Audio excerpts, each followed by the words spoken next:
back, guys. We're doing another common topic again. We're doing completing the square now. So here I have a quadratic equation written down in standard form. Another way of representing this equation is using the completing the square. Now what's so significant about completing the square here? By looking at the completing the square formula, I can find the vertex of the parabola by just the formula itself. So how do I get this to look in the way that I want it to look by completing the square? I need to take the second number, half it, and then square it.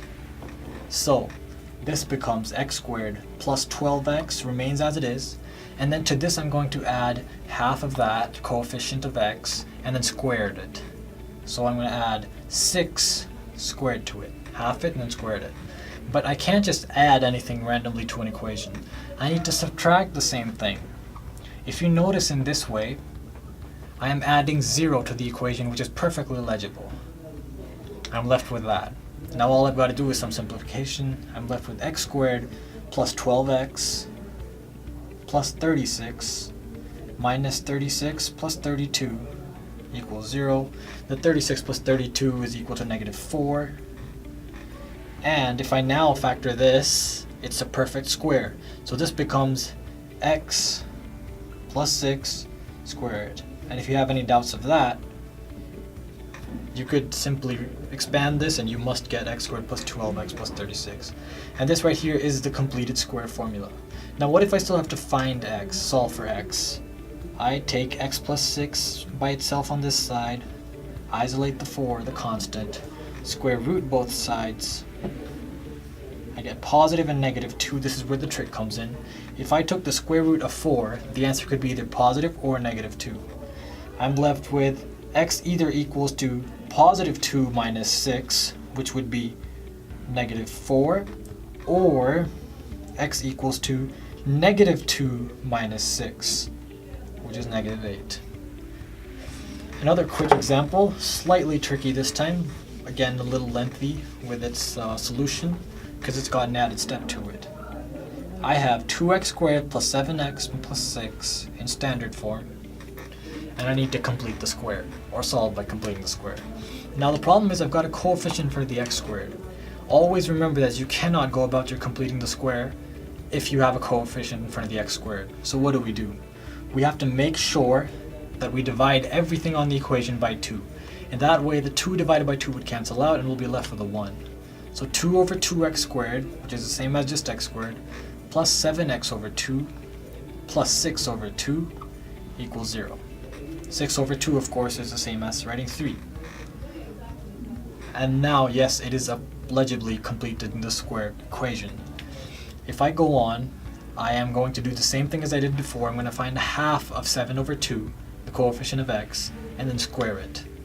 So I have x squared plus half of 7 over 2 would be 7 over 2 times 1 over 2. Multiply the denominators, you get 7 over 2 times 1 over 2, which is 7 over 4. Well, hang on a second. Skipped a step there. So I'm going to keep 7x over 2 here, and then add 7 over 4 squared. Close the bracket there.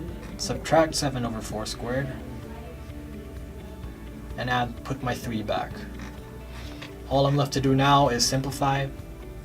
I have x squared plus 7 over 2x plus 7 squared 49 over 16 minus 49 over 16 plus 3 equals 0.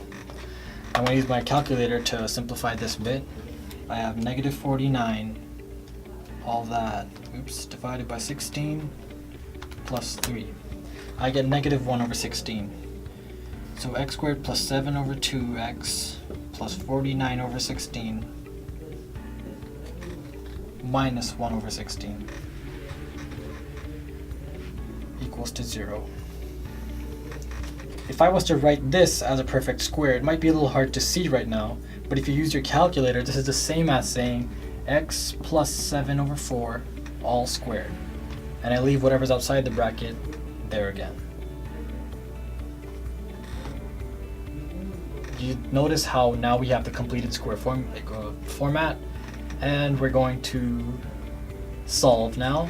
Isolate the constant, equals 1 over 16.